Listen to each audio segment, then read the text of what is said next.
آپ کو یہ اختیار کس نے دیا ہے؟ فارم 45 کی حکومت کانسٹیٹیوشن امینڈمنٹس بنائے گی، لے کے آئے گی۔ پہلے ہمارا مینڈیٹ جو ہے اس کا فیصلہ ہونا چاہیے۔ ہماری آئینی درخواست کانسٹیٹیوشنل پٹیشن سپریم کورٹ میں پڑی ہوئی ہے کہ ہمارے مینڈیٹ کا فیصلہ کیا جائے، ہمارا اوریجنل مینڈیٹ ہمیں واپس کیا جائے۔ تو تحریک انصاف کی بنیادی ڈیمانڈز آج بھی وہی ہیں، عمران خان بشمول اسیران، ان کی رہائی اور مینڈیٹ کی واپسی۔ اس کے بعد پھر بیٹھیں گے کہ ہم نے کس چیز پہ اب آپ کے ساتھ بات کرنی ہے، اور آئینی سقم کیا ہے اس پہ بھی بات کر لیتا ہوں۔ جو میں نے شروع میں کہا کہ یہ آئینی ترامیم نہیں ہو سکتی، تو آئینی سقم کیا ہے؟ آپ کا ہاؤس آف فیڈریشن کمپلیٹ ہی نہیں ہے۔ آپ سینٹ آف پاکستان سے اگر آئینی ترامیم پاس کرنا چاہتے ہیں تو وہاں پہ تو خیبر پختونخوا کی نمائندگی نہیں ہے، آپ نے تو الیکشن ہی نہیں کرایا، ہاؤس کمپلیٹ نہیں ہے۔ انکمپلیٹ ہاؤس سے، غیر مکمل ایوان سے آپ کیسے آئینی ترامیم پاس کر سکتے ہیں؟ اور صرف سینٹ آف پاکستان جو ہے وہ نامکمل نہیں بلکہ قومی اسمبلی بھی نامکمل ہے۔ تحریک انصاف کی ریزرو سیٹیں، مخصوص سیٹیں، خواتین کی سیٹیں اور اقلیتی سیٹیں ابھی تک ہمیں نہیں ملی۔ تو جب نہ قومی اسمبلی مکمل ہے اور نہ سینٹ آف پاکستان مکمل ہے تو انکمپلیٹ ہاؤس میں آئینی ترامیم ہو ہی نہیں سکتی۔ اللہ تعالیٰ کا کرم ہے، اللہ نے تحریک انصاف کو مضبوط رکھا، ہمارے ممبران مشکل حالات میں کھڑے رہے، مضبوط رہے۔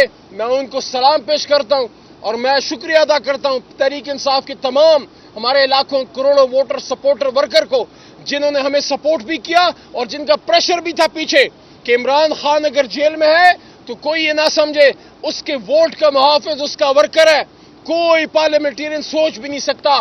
سب عمران خان کے ساتھ ڈٹے ہوئے کھڑے، لیکن اگر خدا نخواستہ کسی کے دل میں نیت میں فطور بھی آئے تو یہ ذہن میں اس کے ہے کہ پیچھے کارکن پھر نہیں چھوڑے گا، حلقے میں کیسے جاؤں گا، حلقے میں کس طرح واپس اپنے ڈیرے پہ جاؤں گا، کیونکہ یہ ووٹ تو عمران خان کی امانت تھی، یہ میرا ووٹ تو نہیں تھا۔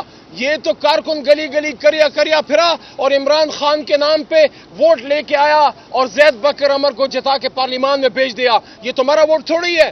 تو اس وجہ سے یہ جو پچھلا ہفتہ 10 دن گزرے میں سمجھتا ہوں امتحان کے تھے، لیکن اللہ نے ہمیں سرخرو کیا ہے، لیکن ہم نے آرام سے نہیں بیٹھنا، کیونکہ چور چوری سے جائے لیکن سینہ زوری سے بھی نہیں جاتا اور باقی کاموں سے بھی جائے وہ نہیں جاتا، ہیرا پھیری سے تو بالکل نہیں جاتا۔ تو یہ لوگ باز نہیں آئیں گے، یہ اپنی اس حرکت کی طرف دوبارہ آئیں گے، لیکن ہم نے بھی انشاءاللہ چست اور ہم نے بالکل بیدار رہنا ہے۔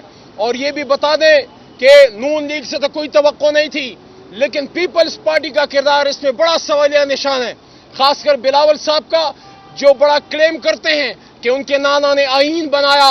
افسوس کی بات ہے بلاول صاحب، آپ کے نانا نے پاکستانی پارلیمنٹیرینز کے ساتھ، مفتی محمود صاحب کے ساتھ یا ولی خان صاحب کے ساتھ یا اس وقت کی لیڈرشپ کے ساتھ مل کے آئین بنایا، اور ان کا نواسا رات کے اندھیرے میں اس آئین میں نقب زنی کر رہا تھا۔ کسی سے توقع نہیں تھی کہ پیپلز پارٹی جو ہے وہ ان کے ساتھ مل کے اس آئین کا حلیہ بگاڑنے کی یہ کوشش کرے گی۔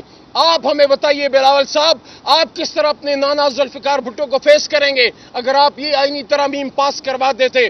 بہرحال ہمارے حوصلے بلند ہیں اور انشاءاللہ ہم اپنے آئین کی بھی حفاظت کریں گے، اپنی جوڈیشری کے ساتھ بھی مضبوط کھڑے ہیں، اور آپ دیکھ لیں گے انشاءاللہ یہ جو لاہور میں ہمارا جلسہ ہونے جا رہا ہے، لاہور میں جو ہمارے انشاءاللہ پاکستانی لاہوری اور پورے ملک سے پاکستانی آ رہے ہیں ایک پرامن جلسے کے لیے، انشاءاللہ وہاں آپ کو اس کے بارے میں مزید تفصیلی باتیں بھی ہم کریں گے۔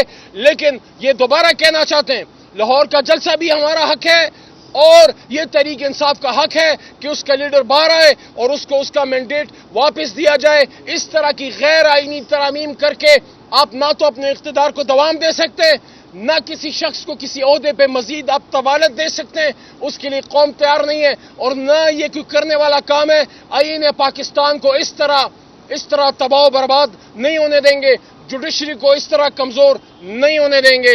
انشاءاللہ اپنی جوڈیشری کے ساتھ، اپنے آئین کے ساتھ پاکستان تحریک انصاف، ہمارا ہر ورکر، ہر ووٹر، ہر سپورٹر مضبوط کھڑا ہے۔